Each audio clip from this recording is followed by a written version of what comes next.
जय हिंद विद्यार्थी मित्रांनो, तुमचं सहर्ष स्वागत आहे आपल्या अर्हत स्टडी फॉरममध्ये. विद्यार्थी मित्रांनो, BMC ज्युनियर इंजिनिअरिंग कोर्ट केस अपडेट यामध्ये अगोदरच मी विद्यार्थी मित्रांचं धन्यवाद करतो, कारण त्या विद्यार्थी मित्रांनी मला मेल केले. त्या अनुषंगाने मला आठवण आली की BMC ज्युनियर इंजिनिअरिंग कोर्ट केसबद्दल जी अपडेट होती, जी 7 एप्रिल 2026 रोजी माननीय उच्च न्यायालय मुंबई येथे हिअरिंग होती. तर त्या दिवशी काय झालं त्याबद्दल अपडेट आपण समजून घेणार आहोत आणि नवीन हिअरिंग डेट मिळाली का किंवा निकाल कधी लागू शकतो याबद्दल आपण चर्चा करणार आहोत.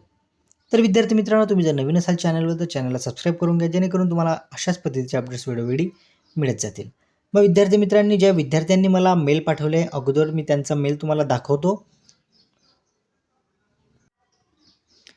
हे बघा विद्यार्थी मित्रांनो, या मेलवरून तुम्हाला एक गोष्ट समजत असेल की विद्यार्थी मित्र जे आहेत ते आज देखील हे जे BMC आहे किंवा BMC ज्युनियर इंजिनिअरिंगच्या कोर्ट केसबद्दल त्यांना किती आतुरता आहे किंवा या रिझल्टबद्दल त्यांची गुणवत्ता यादी त्यांना कळाली पाहिजे.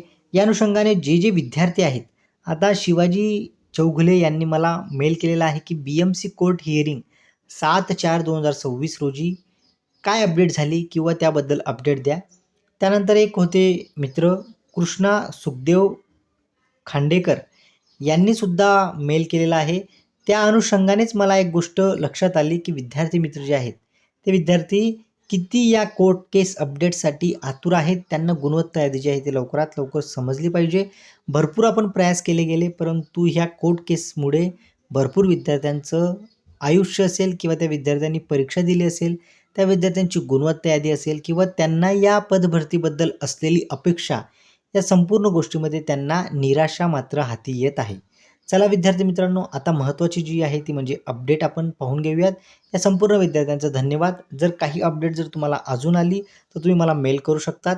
त्याच अनुषंगाने मग मी तो व्हिडिओ इतर जे महाराष्ट्राचे विद्यार्थी असतील त्यांच्यापर्यंत आपण पोहोचवण्याचा प्रयत्न करूयात.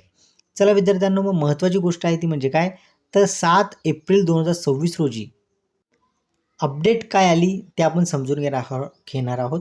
तर बिझनेस डेट ऑन, हे बघा तुम्ही इथं पाहू शकतात. इथं बिझनेस डेट ऑन असतो, म्हणजे जो बिझनेस म्हणजे ज्या गोष्टी न्यायालयात झालेल्या असतात त्या गोष्टी इथं जे आहेत आपण क्लिक करून ते पाहू शकतो की काय त्या गोष्टी झाल्या. त्यानंतर याचे जर स्क्रोल डाऊन आपण केलं तर स्क्रोल डाऊनच्या खाली जे आहेत ते त्यामध्ये संपूर्ण ज्या गोष्टी आहेत की कामकाज झालं की किंवा काही गोष्टी त्या तांत्रिक अडचणी आल्या किंवा नेक्स्ट हिअरिंग दिली गेली, तर या संपूर्ण गोष्टी ज्या आहेत त्या आपल्याला खालच्या ऑर्डरमध्ये दिसत असतात. मग इथं जे आहे तुम्हाला दिसत असेल की 7/4/2026 रोजी बिझनेस डेट होती आणि नेक्स्ट हिअरिंग डेट जी आहे ती तुम्हाला इथं पाहू शकतात तुम्ही 15/6/2026, म्हणजे जून महिन्याच्या 15 तारखेला. म्हणजे आता तुमचा एप्रिल, मे, जून, म्हणजे विद्यार्थी मित्रांनो तुमचा आता 2 ते 2.5 महिने तुमचे जे आहेत ते ऑलमोस्ट 2 महिन्याच्या 2 महिन्याच्या जवळपास तुमची जी आहे ती हिअरिंग डेट गेलेली आहे.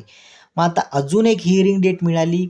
मग आता त्या हिअरिंग डेटच्या वेळेस ऑर्डर होईल का किंवा 7 तारखेला कुठली हिअरिंग झाली का, त्यामध्ये जर कामकाज झालेलं असेल तर मग पुढची जी हिअरिंग डेट आहे ती तुम्हाला कामात येऊ शकते.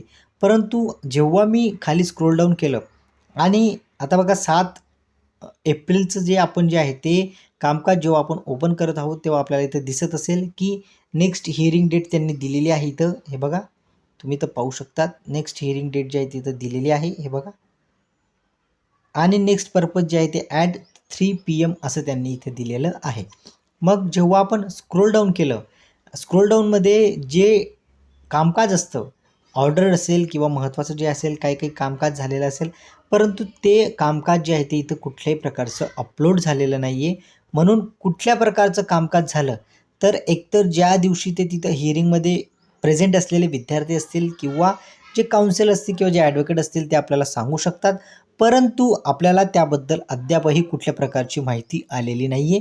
म्हणून फक्त नेक्स्ट हिअरिंग डेट जी आहे ती 15 जून 2026 रोजी असणार आहे. आणि पुढचं महत्त्वाचं म्हणजे काय, तर ती नेक्स्ट डेट जी आहे ती असणार आहे. परत एकदा तुम्हाला मी शॉर्टमध्ये सांगण्याचा प्रयत्न करतो, ते म्हणजे की नेक्स्ट हिअरिंग जी आहे ती तुमची आता जून महिन्याच्या 15 तारखेला गेलेली आहे.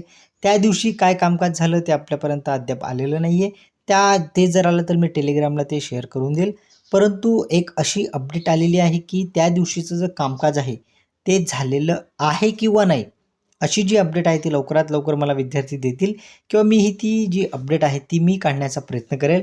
आणि जर समजा विद्यार्थी मित्रांनो इथं जर ऑर्डर अपलोड झाली किंवा जे कामकाज आहे ते जर आलं, तर मग त्या अनुषंगाने आपण इथं डिस्कशन करण्याचा प्रयत्न करणार आहोत. चला विद्यार्थ्यांनो, आता मी तुमची रजा घेतो. तुमच्या हाती निराशा आलेली आहे किंवा नाही, ते इथं जे कामकाज त्या दिवशी झालं त्याच्यावर अवलंबून असणार आहे, की माननीय उच्च न्यायालयाला कामकाज जास्त असल्याकारणाने त्यांनी नेक्स्ट हिअरिंग डेट देऊन दिली. त्या दिवशी काहीच कामकाज झालं नाही. असं जर झालं असेल तर मात्र निराशा तुमच्या पदरी येऊ शकते. चला विद्यार्थ्यांनो, आता मी तुमची रजा घेतो. जय हिंद.